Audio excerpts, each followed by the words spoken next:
Bonjour mes élèves. Aujourd'hui, nous allons voir un exercice sur l'existence de la fonction réciproque d'une fonction continue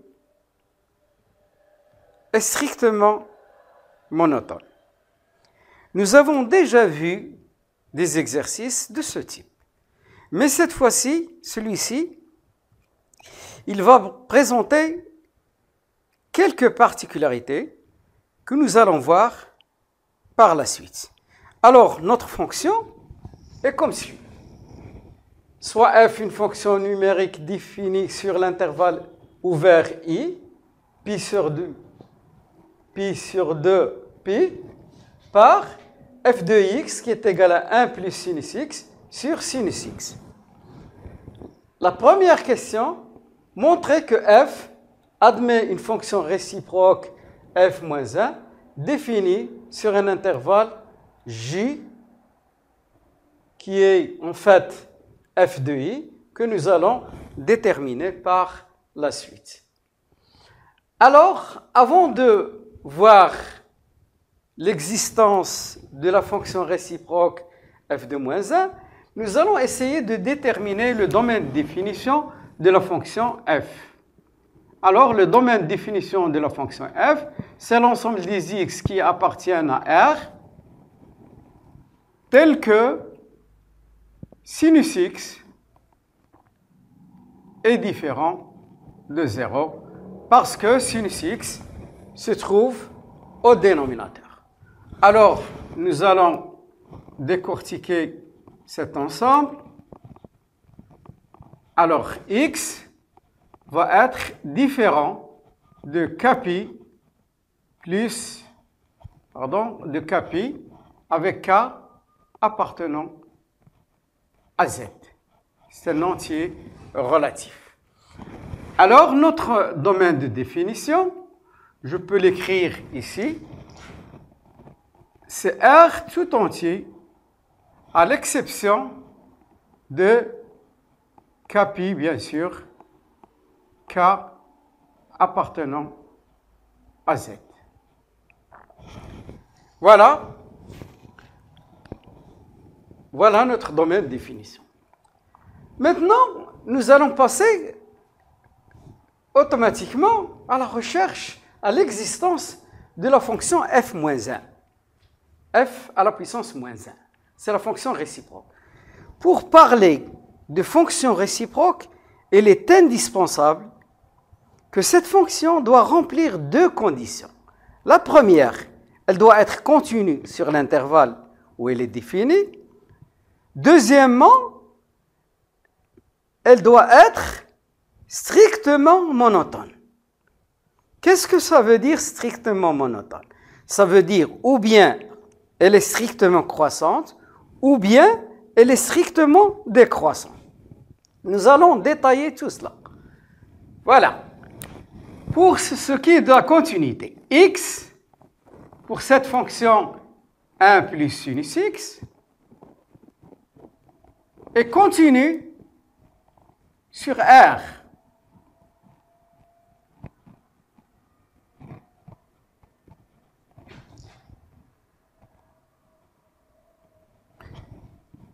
En particulier,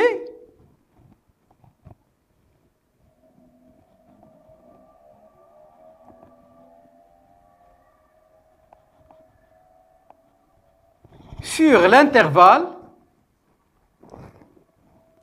pi sur 2, pi. Bien. La fonction x qui fait correspondre 1 plus sinus x sur sinus x est continue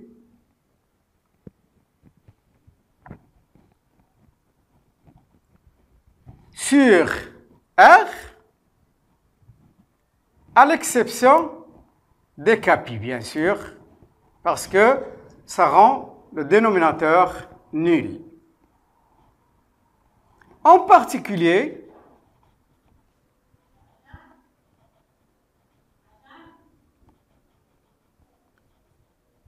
sur l'intervalle pi sur 2 pi.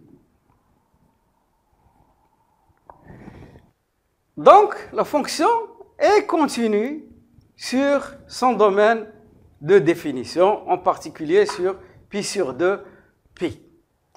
Nous allons passer maintenant à la monotonie. La monotonie, il faut d'abord calculer la dérivée. f' de x, c'est une fonction de la forme u, j'ouvre ici une parenthèse, u sur v, prime, sa dérivée, u' v, moins uv' sur v au carré. Donc, il faut apprendre par cœur cette dérivée. D'ailleurs, toutes les autres dérivées, pas seulement celle-là. Donc, je vais appliquer f' de x. U, c'est 1 plus sinus x. 1 plus sinus x prime multiplié par sinus x moins 1 plus sinus x multiplié par sinus x prime sur sinus x au carré. Alors, comme vous voyez, la dérivée de 1, c'est 0, c'est une constante. La dérivée de sinus x, c'est cosinus x. C'est une dérivée qu'il faut apprendre par cœur aussi.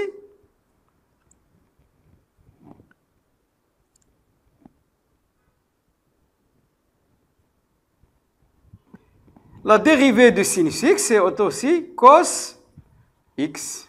Donc,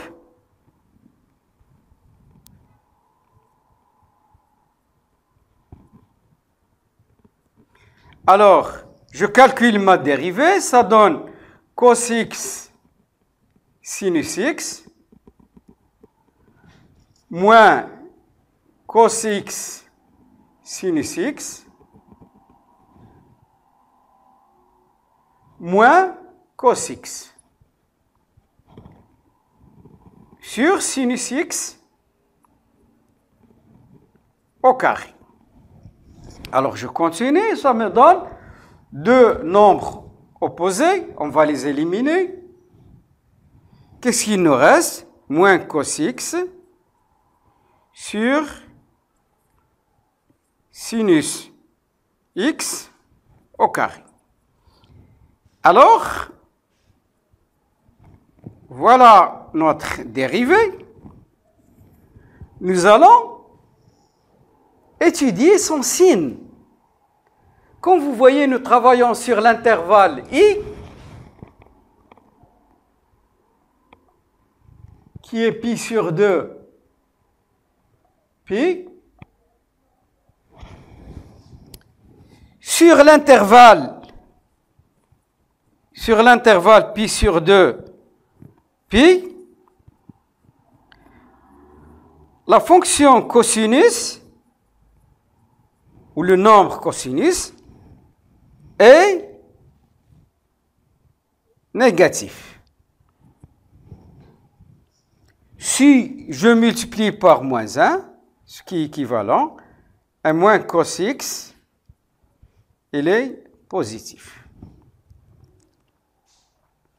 Par conséquent, regardez, le numérateur, il est positif, et au dénominateur, nous avons un carré. Un carré est toujours positif. Donc, par conséquent,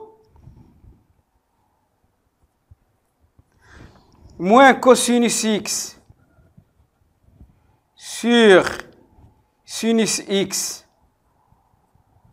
au carré est un nombre strictement positif. C'est quoi ça? C'est la dérivée. Donc, f' de x est supérieur à 0, quel que soit x appartenant à l'intervalle pi sur 2 pi. Donc, puisque la fonction est strictement croissante, je peux conclure, donc, f est strictement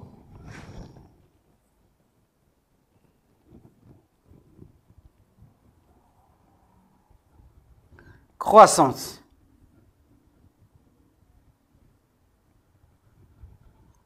Toujours sur l'intervalle, bien sûr, pi sur 2, pi. Donc, notre fonction remplit les deux conditions. Elle est continue sur pi sur 2, pi. Elle est strictement croissante sur pi sur 2, pi. Donc, cela veut dire qu'elle admet une fonction réciproque. Donc, f admet une fonction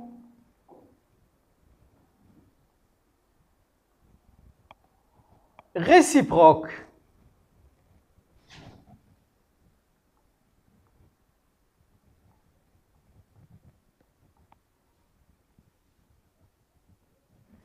F moins 1 défini sur l'intervalle J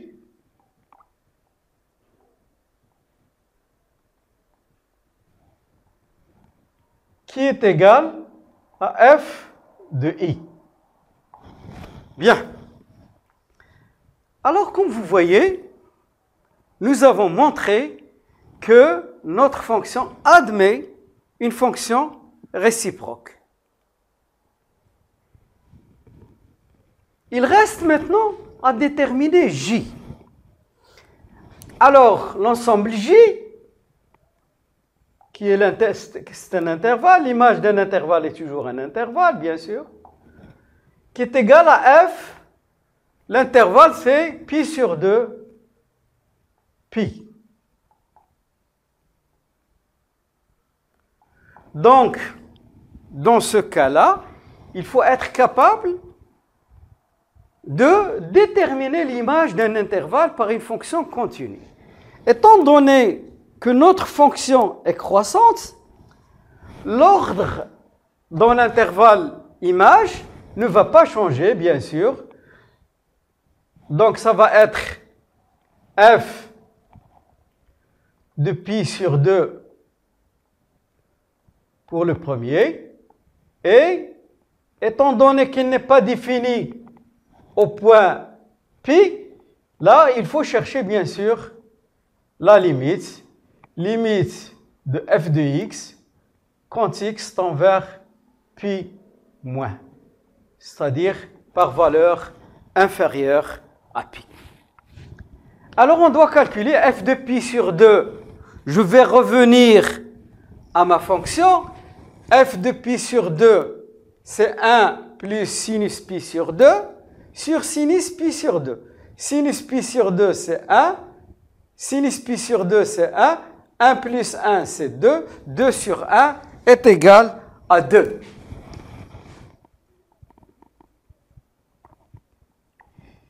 Il reste maintenant la limite de f de x quand x tend vers pi moins, c'est-à-dire par valeur inférieure.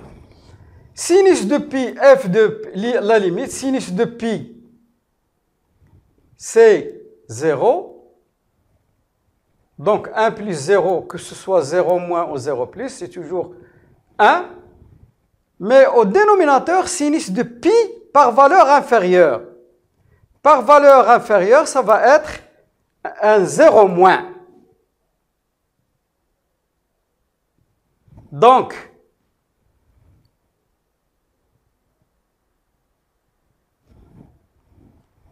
la limite de f de x quand x tend vers pi moins.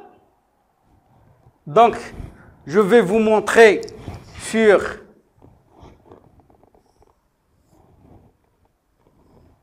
le cercle trigonométrique. Regardez ça, 0, pi sur 2,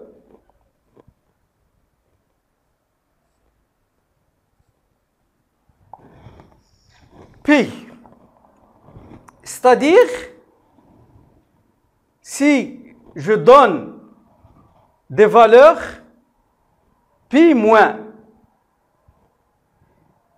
c'est-à-dire, prenez une valeur ici qui est inférieure à pi. Son image entre pi sur 2 et pi.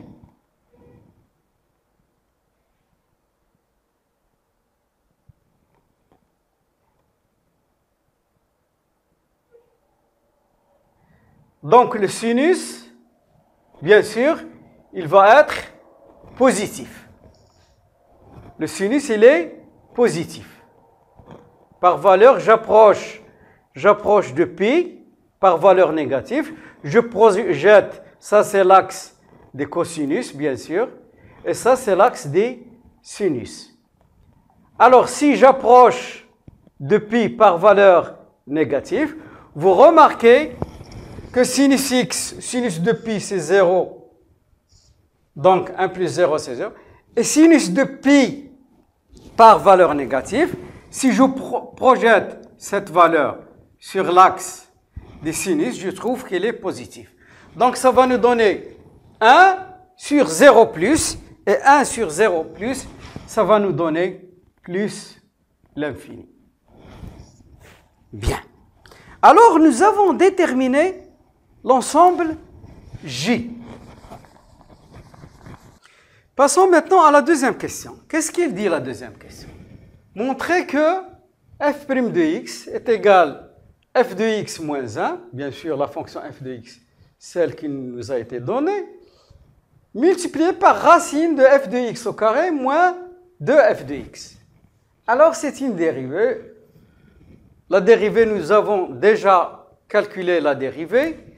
La dérivée, elle est égale f' de x est égal à moins cos de x sur sinus x au carré. Alors, bien sûr, lorsqu'on veut démontrer une égalité, nous allons partir d'un membre. Celui que nous allons choisir, bien sûr, c'est le deuxième, pour arriver au premier. Et le premier, nous avons son expression. Alors, je vais partir du deuxième membre. f de x moins 1, f de x au carré moins 2f de x. Alors, je vais remplacer f de x par son expression. Son expression, c'est 1 plus sinus x. 1 plus sinus x sur sinus x moins 1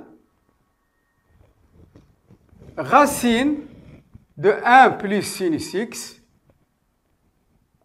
sur sinus x au carré moins 2 facteur de 1 plus sinus x sur sinus x.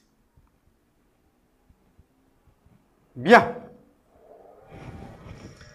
Alors, je continue, c'est égal. Je réduis au même dénominateur. Ça va me donner 1 plus sinus x moins sinus x sur sinus x.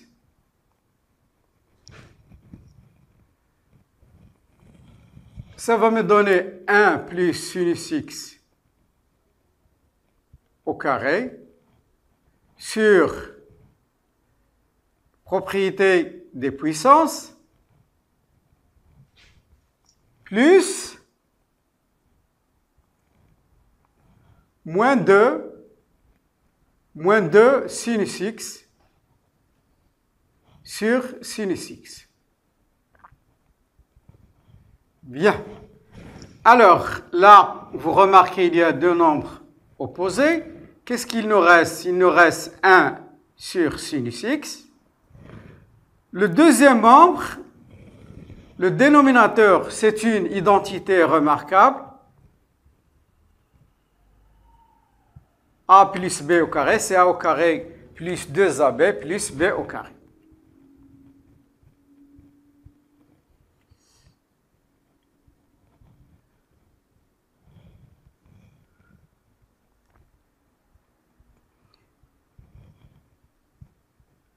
Alors, il faut réduire au même dénominateur, donc on doit avoir sinus au carré. Donc, je dois multiplier par sinus x, ça donne moins 2 sinus x, moins 2 sinus au carré x, le tout sur sinus x au carré. Donc,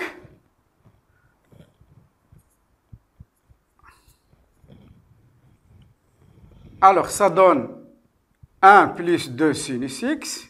Je mets le tout sur le même dénominateur qui est plus sinus x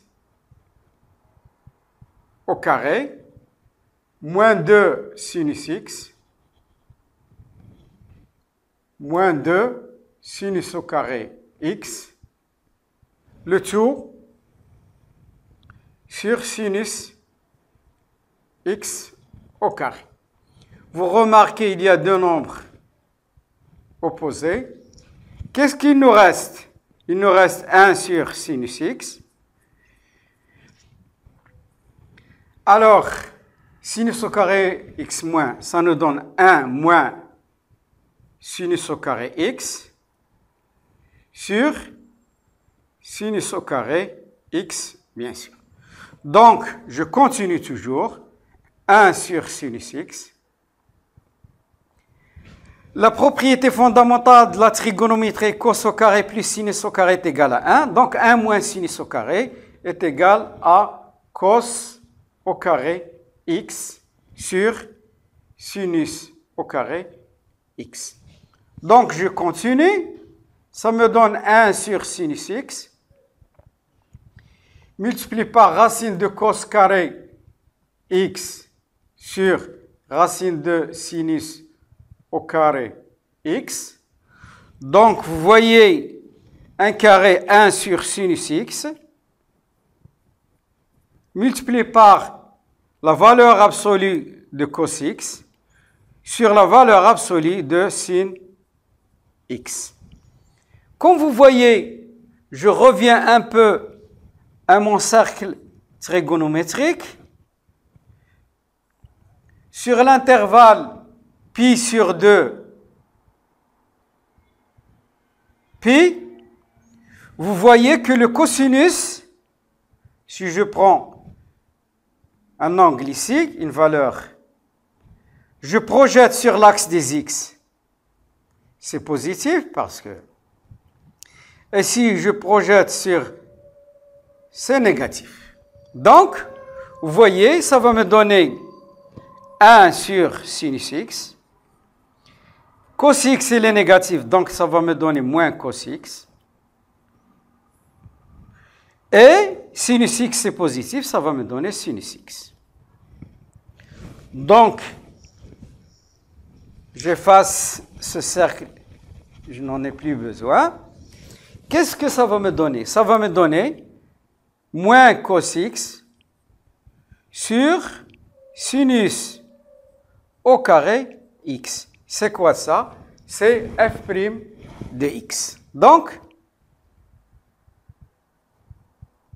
j'ai fait ma démonstration. Je suis parti du deuxième membre et je suis arrivé au premier membre. Donc, par conséquent, mon égalité est bien vérifiée. Alors, passons à la troisième question. Voilà. Montrons que f de moins 1, f à la puissance moins 1 est dérivable sur j. J, bien sûr, nous avons déterminé il est égal à 0, pardon, est égal à 2 plus l'infini. Nous allons montrer que f moins 1 est dérivable sur j et que pour tout x appartenant à j, f de moins 1 prime, c'est-à-dire la dérivée de f de moins 1 de x, est égal à 1 sur x moins 1 facteur de racine de x au carré moins f de x. Alors commençons par montrer que f de moins 1 est dérivable sur j. f moins 1 est dérivable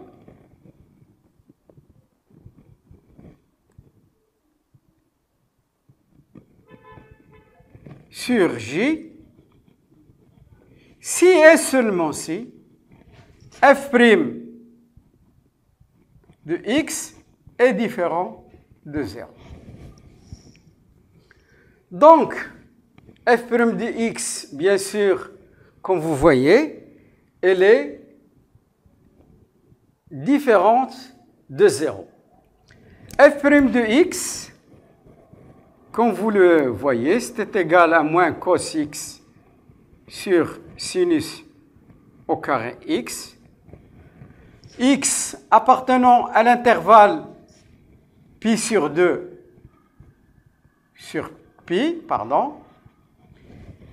Et cette expression ne peut jamais être nulle parce que cos x va être nul pour cos pi sur 2. Donc pi sur 2 n'appartient pas à l'intervalle. Donc f' de x est toujours différent de 0, quel que soit x appartenant à pi sur 2. Donc f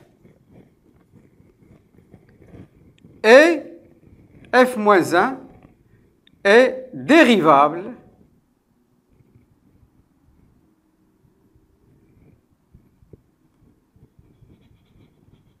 sur j, bien sûr, j c'est notre intervalle de plus l'infini. Il reste maintenant à montrer cette égalité.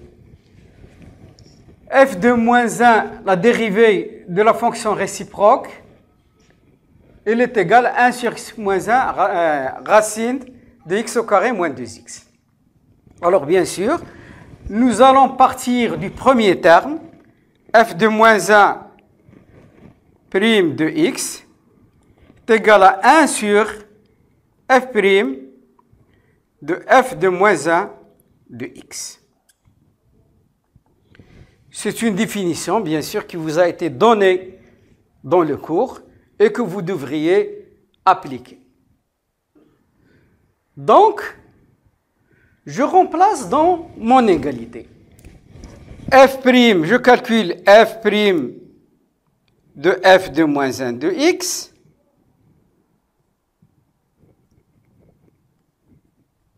Je remplace ici. X va être remplacé par f de moins 1 de x. Ça va nous donner, bien sûr, f de moins 1 de x moins 1 facteur de f de moins 1 de x, le tout au carré, moins 2f de moins 1 de x. Donc, vous connaissez la propriété f rho f de moins 1 de x qui est égale à x. Pour x appartenant à j, et f de moins 1 rho f de x est égal à x pour x appartenant à i. Donc c'est une propriété, la composée de la fonction et sa réciproque, c'est la fonction identité, qui est la fonction x. Donc ça va nous donner x moins 1, ça va nous donner x au carré moins 2x. Donc je remplace, bien sûr, f moins 1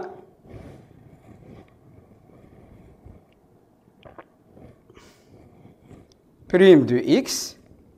Je remplace celle-là par l'égalité. Ça nous donne 1 sur x moins 1, facteur de x au carré moins 2x. Voilà, c'est démontré, il n'y a rien à dire. Donc, je crois que pour cette troisième question, elle est claire. Nous avons utilisé la question numéro 2, bien sûr, pour répondre à cette question. Alors, j'espère que vous allez profiter de cet exercice. Il y en aura d'autres, bien sûr, un peu plus compliqués. Alors, je vous souhaite bonne chance. N'oubliez pas de vous abonner à notre chaîne Chemin vers les maths.